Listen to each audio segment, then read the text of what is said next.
Hello, everyone, and welcome to the very first episode. I'm your host, Jason, and I'm joined by my wonderful co-host, Amira. How are you today, Amira? See you in the next episode.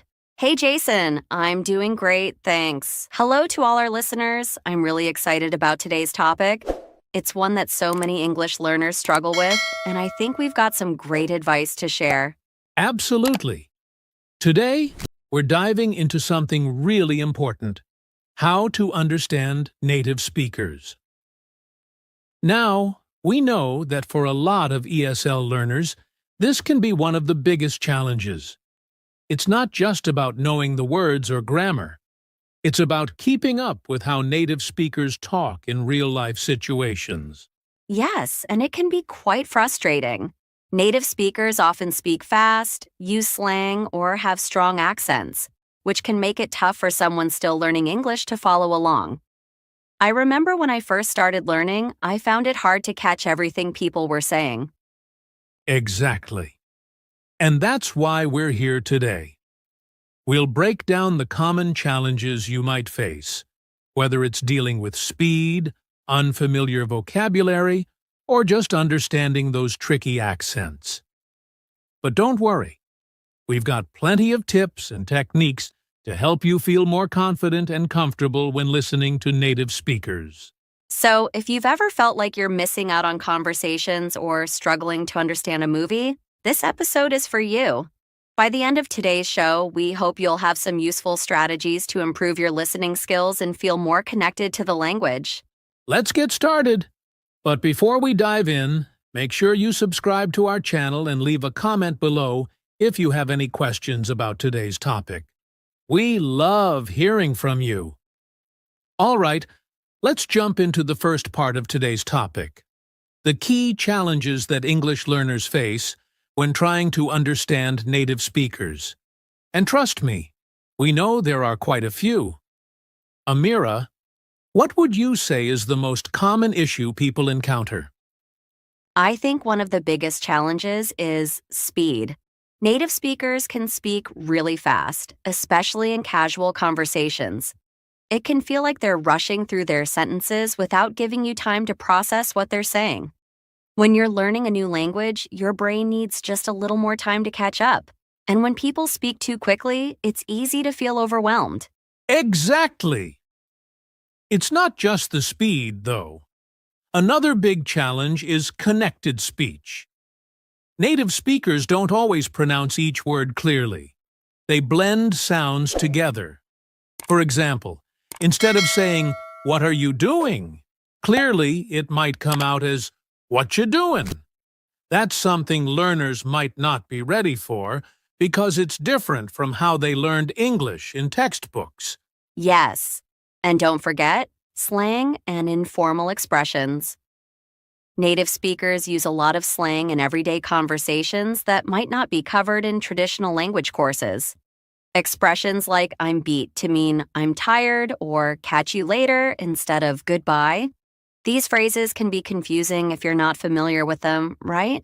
Exactly. And then there's the issue of accents. English is spoken around the world, and even native speakers from different regions have different accents. Someone from the US sounds different from someone in the UK, Australia, or South Africa. This can make it hard for learners because they're not just dealing with English words, they're also dealing with variations in pronunciation and intonation. Totally. And these accents can really throw people off. Even if you understand standard English well, a heavy regional accent might still cause confusion.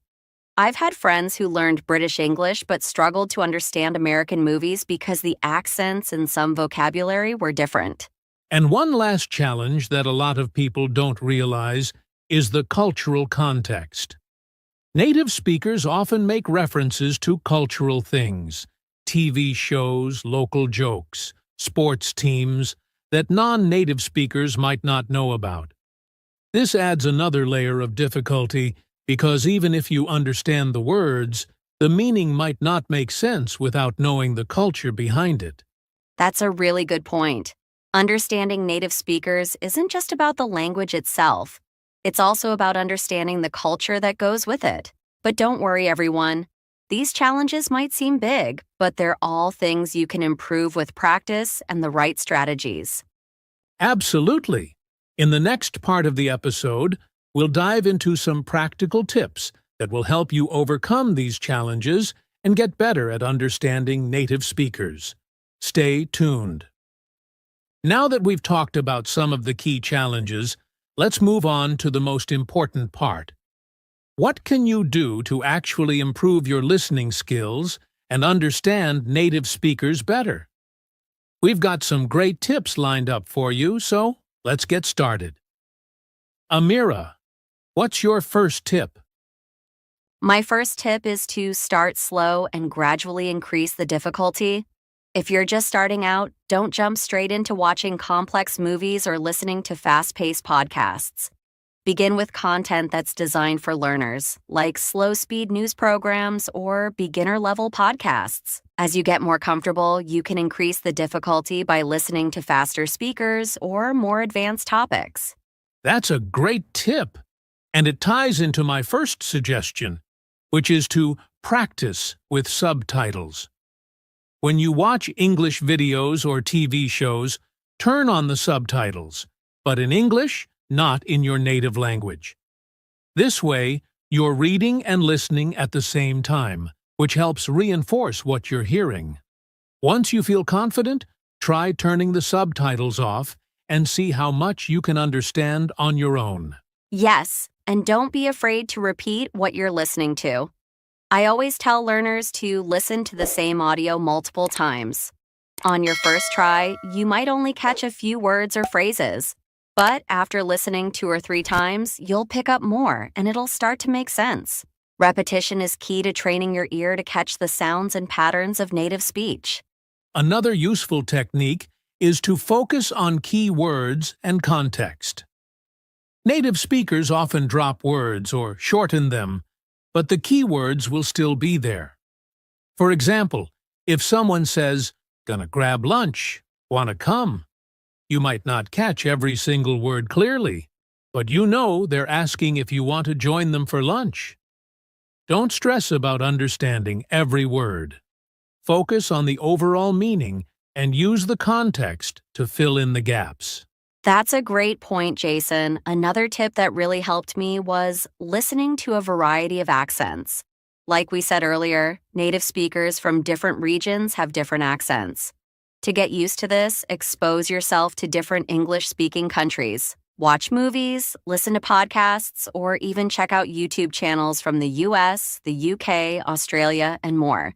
The more exposure you get to different accents, the easier it becomes to understand them. Yes, variety is so important. And while you're doing that, it's helpful to practice shadowing. Have you heard of shadowing, Amira? Yes, I love shadowing.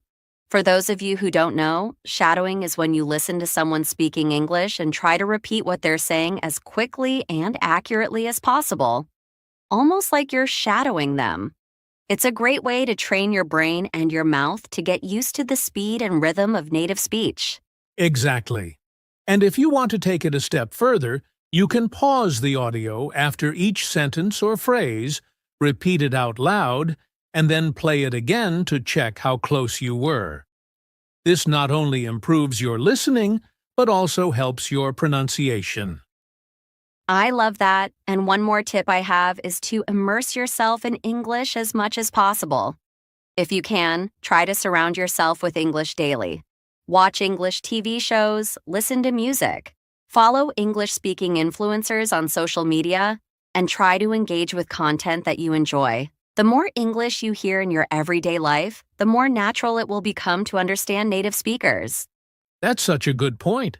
And even if you can't live in an English-speaking country, technology makes it possible to immerse yourself in English from wherever you are.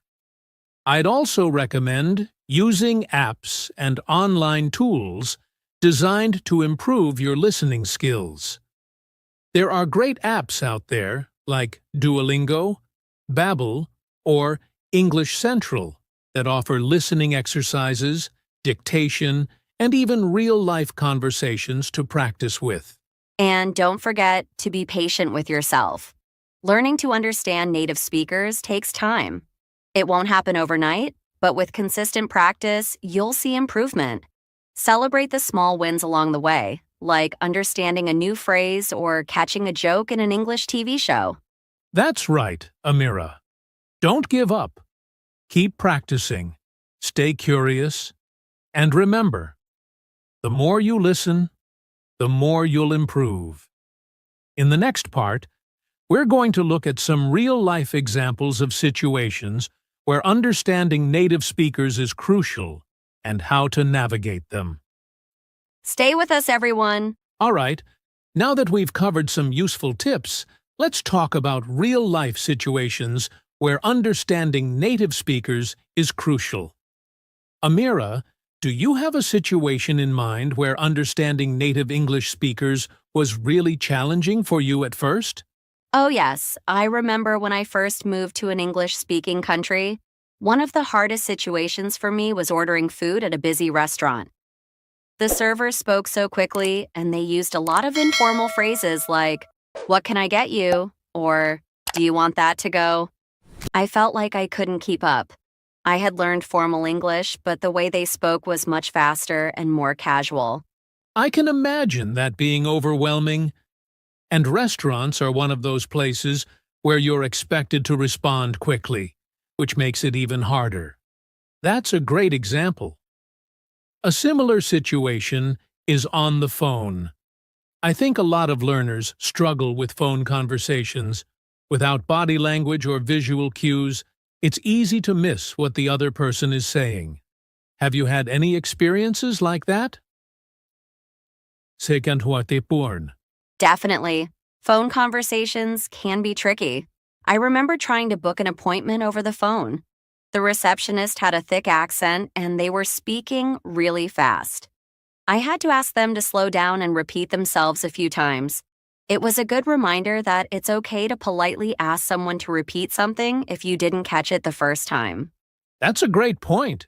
Never be afraid to ask someone to repeat themselves or to speak more slowly. Another real-life scenario where understanding native speakers is important is in social settings. When you're at a gathering with friends or co-workers, conversations can move quickly, and people might use a lot of slang or cultural references. Have you ever experienced that? Oh, all the time. I used to feel lost in group conversations because people would reference TV shows, sports, or jokes that I didn't know about. One time, someone made a joke using a phrase I'd never heard before, and everyone laughed except me. I realized that understanding isn't just about the language, it's also about knowing the culture. Exactly. Social settings can be tough, but they're also a great opportunity to learn. The more you immerse yourself in these situations, the more you'll start to understand the cultural references and jokes. One last example I'd like to add is job interviews. Understanding native speakers in a professional setting is crucial, especially when you're asked questions about your skills or experience. The language might be more formal, but they might still speak quickly or use industry-specific terms. That's a great one, Jason. Job interviews can be nerve-wracking, but practicing listening skills beforehand can make a big difference.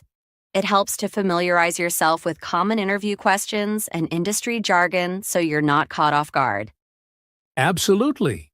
The key takeaway here is that these real-life situations might feel challenging at first, but they're also the best opportunities to improve your listening skills.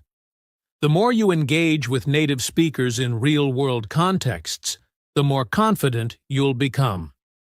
That's right. And don't worry if you don't get it right the first time. With practice, these situations will become easier and more manageable. Now, let's have some fun with a bit of role-playing.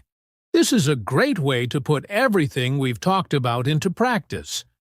We'll go through a quick conversation, break it down, and show you how to better understand native speakers in real-life situations. Ready, Amira? Ready? Let's do it. So, Let's say we're at a coffee shop and I'm the barista. I'll start with a typical greeting, and you, as the customer, will respond. Afterward, we'll go over any tricky parts. Sound good? Sounds perfect. Let's go. Hi there. What can I get you today? Hey, I'll have a large coffee, please. Can I get that with almond milk? Sure thing. Would you like anything to eat with that? We've got some fresh pastries today. That sounds great. I'll take a blueberry muffin. Awesome. I'll have that ready for you in just a minute. You can pick it up at the counter. All right, let's break that down. So, at the beginning, you said, "Hi there. What can I get you today?" It's a very common and casual way of asking what someone would like to order. Some learners might expect a more formal question like, "What would you like?" But native speakers often shorten things in everyday conversations. Exactly. And your response, Jason, was clear and to the point. You said, "I'll have a large coffee, please."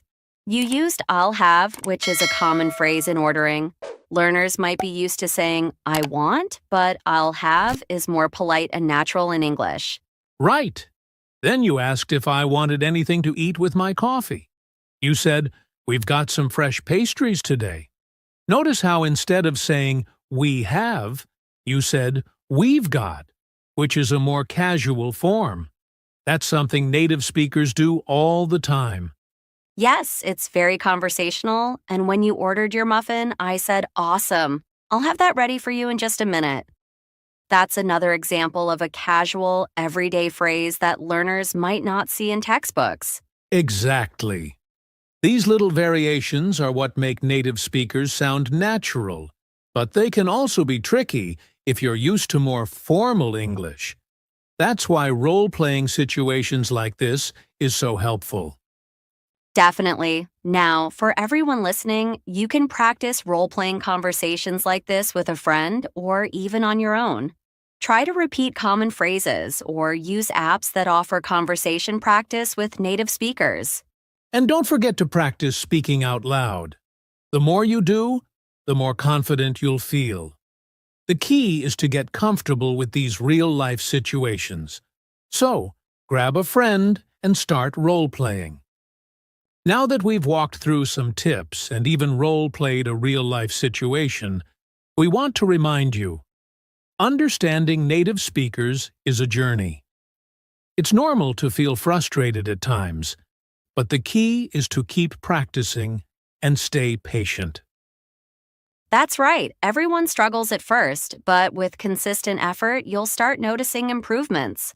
Celebrate the small victories, like understanding a new phrase in a TV show or feeling more comfortable in a conversation. Each step forward is progress. Exactly. And don't forget to use the strategies we talked about today.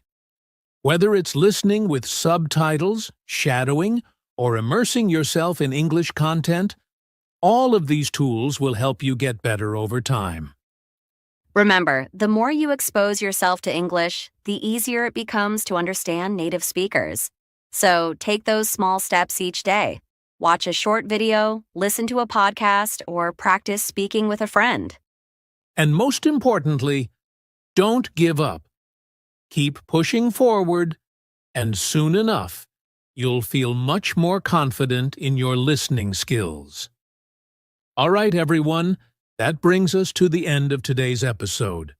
We've covered a lot of ground, talking about the challenges of understanding native speakers, giving you practical tips to improve your listening skills, and even sharing some real-life examples and role-playing exercises. Our goal was to help you feel more confident in navigating conversations with native English speakers, and we hope you found this episode helpful. Yes, and remember, learning to understand native speakers is not something that happens overnight. It's a gradual process. But with the right strategies and consistent practice, you will improve. We believe in you.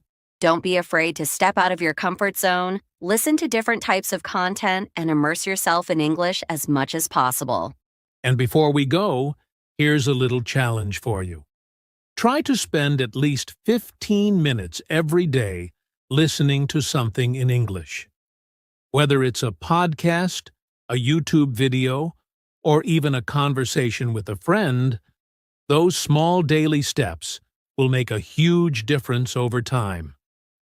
And don't forget to engage with us. If you have any questions or topics you'd like us to cover in future episodes, leave a comment below or reach out to us on social media. We love hearing from you, and your feedback helps us create more content that's relevant to your learning journey. Also, if you enjoyed this episode, make sure to subscribe to the channel and hit the notification bell so you don't miss out on any new episodes. And if you know someone who's also learning English, share this podcast with them. It might be just what they need. Sfuartu. Thanks for tuning in, everyone. Keep practicing, stay motivated, and we'll see you next time. See you in the next episode.